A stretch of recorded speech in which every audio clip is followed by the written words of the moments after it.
आज के इस कार्यक्रम अपने बीच में बहन रमीला जी, हमारे जिलाध्यक्ष और समर सिंह जी, रतन जी, सभी कांग्रेस पार्टी के वरिष्ठ कार्यकर्ताओं, मनरेगा का नाम बदल के वीबी, अभी हम इसको नेट पे देखा हमने तो सीधा मतलब इंग्लिश में बड़ा नाम है विकसित भारत, ये तो हो गया वीबी। फिर राम जी का हो गया गारंटी फॉर रोजगार एंड आजीविका मिशन, वीबी श्री राम जी। पहले था खाली मनरेगा नेशनल गारंटी योजना, फिर महात्मा गांधी मनरेगा बना। दो बातें इसमें, एक तो नाम बदला है, नाम बदला है, नाम इसलिए बदला है कि इनकी मानसिकता अलग है, गांधी जी की मानसिकता से हटके इनकी विरोधी मानसिकता। गांधी जी की तो उन्होंने गोली मारी थी, वही सरकार पे, वही सरकार में, वो तो नाम हटाएंगे। गांव में अगर नाली पे सड़क पे काम करने वाला आदमी महात्मा गांधी का नाम दिन पर ले, ये इनको कबूल नहीं। इसलिए विचारधारा को, अपनी विचारधारा को थोपने के लिए और गांधी जी की विचारधारा जो गांव तक फैली उसको नष्ट करने के लिए, उनको लोगों से मन से मिटाने के लिए उन्होंने ये नाम चेंज किया है। ये लड़ाई रोजगार की नहीं, ये लड़ाई विचारधारा की पहली है। दूसरी रोजगार की, रोजगार का मतलब हुआ कि अग्निवीर जो सेना भर्ती किए थे वो इसलिए किए कि उनको 4 साल रख दो, उनको लाइसेंस मिल गया बंदूक का, चलाना सीख के फिर फैक्ट्रियों की रुखवाली के लिए बड़े बड़े जो उद्योगपति, उनके दिमाग में बात ये थी हमें लाइसेंसधारी गार्ड नहीं मिल रहे हैं तो ये अग्निवीर आराम से मिल जाएंगे, इसलिए उनके कहने से बनाई। ये भी इसलिए बनाई, आपको अच्छी तरह से याद है जब मनरेगा लागू नहीं थी तब रोजगार 60 रुपए 70 रुपए आम आदमी था गाँव में। जैसे ही मनरेगा लागू हुई एकदम रोजगार, क्योंकि जो काम करने वाले लोग थे तो सड़क पे नाडी पे चले गए, काम कौन करे, फिर एकदम रेट बढ़ के 500 रुपए हो गई।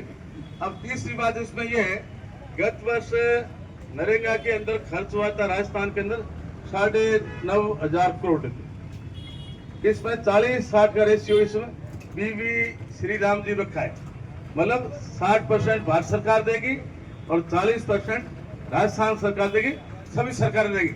कितना पैसा, करीब 4,000 करोड़ के आसपास ये गत वर्ष जो काम हुआ उसके अनुपात में करीब 4,04,000 करोड़ रुपए इनको राजस्थान को देने पड़ते हैं।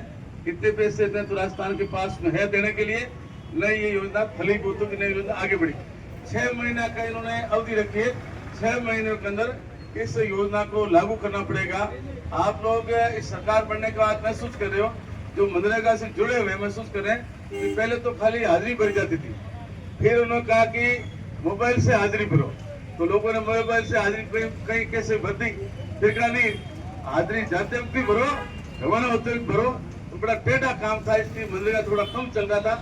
अब जाकर के दो चीजें, इनको रोजगार देना नहीं, रोजगार नहीं देंगे मनरेगा नहीं चलेगा, तो जो पैसे वाले लोग हैं उनके मजदूरी कम जानी पड़ेगी, वहाँ रोजगार ज्यादा मिलेगा। एक तो वो रोजगार पे लात मारी है, और दूसरी विचारधारा की लड़ाई है कि अपनी विचारधारा थोपड़ी, उनकी विचारधारा बंद करनी। आप लोग महसूस कर रहे होंगे कि 5-6 महीने पहले, 4 महीने पहले छोटे से छोटे गांव हमारे पंच संचालन हुआ। आज कल ये बात भगवत कह रहे थे कि हम बीजेपी अलग अलग एक नहीं है, एक कहां से अलग, कहां से एक ही। ये पूरी की पूरी लड़ाई वैचारिक लड़ाई है। वैचारिक लड़ाई अपनी विचारधारा खत्म करने के लिए, ये जो समाजवादी विचारधारा है, गरीबों की हितैषी विचारधारा है, या मान लो कट्टर सांप्रदायिक विचारधारा, उसको लागू करने के लिए मतलब अपने ये मनरेगा स्कीम चेंज करके ये वीबी राम जी लाए हैं। ये न तो कोई चलने वाली है, न तो 40% कोई सरकार देगी। जहाँ विरोधी पार्टियों की सरकार है, सेंट्रल सरकार के मतलब तालमेल वाली सरकार नहीं है, वहाँ पैसे कौन देगा? यहाँ पैसे देंगे तो पैसे कहाँ देंगे? पैसे तो जो मतलब किसी सरकार ने काम मंजूर किए थे वो काम अभी तक चल रहे हैं। नया मुश्किल से कोई काम किया है तो कोई एक ही 4 स्कूलें खोली, मुख्यमंत्री खुद मेरे सिलू में आए थे, गाँव में मांग की साहब एक स्कूल दी जाए, बोले नहीं। यहाँ से बॉर्डर रोड तक सड़क दी जाए, नहीं दी। मुख्यमंत्री गहलोत साहब या कोई भी कांग्रेस के मुख्यमंत्री थे, जहां भी गए लोगों ने मांग रखी, उस गांव की मांग लोगों ने पूरी की। धन्यवाद दिलावर को देंगे हम। वो रतनपुरा में आए तो नहीं, परंतु वे मतलब उसने मतलब टेलीफोन से बात करके स्कूल मंजूर कर दी। उसकी स्कूल मंजूर हो गई। मुख्यमंत्री के जो आए थे, ये घोषणा नहीं कर पाए, इतने कमजोर मुख्यमंत्री है। मेरा आप सभी से निवेदन है कि ये एक दिन के धरने से कोई काम पूरा नहीं होगा। ये बात तो आपको जहाँ भी चोटे पे, चौपाल पे, कहाँ भी आप बैठे हो, अपनी विचारिक एकता के लिए, विचारिक जो अपनी विचारधारा उसका प्रचार करना होगा और ये कहना होगा कि अपनी विचारधारा थोपने के लिए और हमारी विचारधारा मिटाने के लिए ये योजनाएं खत्म की है। बाकी कोई कारण नहीं। पैसे बहुत सारे पैसे पड़े, पैसे कहाँ कमी? आप लोग 18% जीएसटी कर दी, पैसे कोई कमी नहीं है। तेल बाहर सस्ता या महंगा है?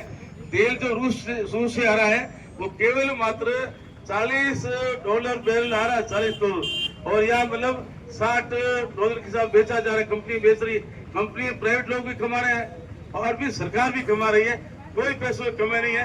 केवल मात्र, जैसे आप विश्वास करो, आप दिल्ली नहीं होंगे, दिल्ली गए हो तो पहले जो लोकसभा बनी हुई थी, पार्लियामेंट बहुत व्यवस्थित तरीके से बनी थी, उतनी सीटें थी, परंतु अपनी पार्लियामेंट नहीं होनी चाहिए। मोदी सरकार वो जो आयोग था, उस आयोग को नीति आयोग में बदल दिया। कुल मिलाकर के जो पुराने नाम थे उनको एक एक करके हटाने का प्रयास है, ताकि लोगों को ये महसूस हो कि सब किया वो बीजेपी ने किया है, कांग्रेस ने कुछ नहीं किया।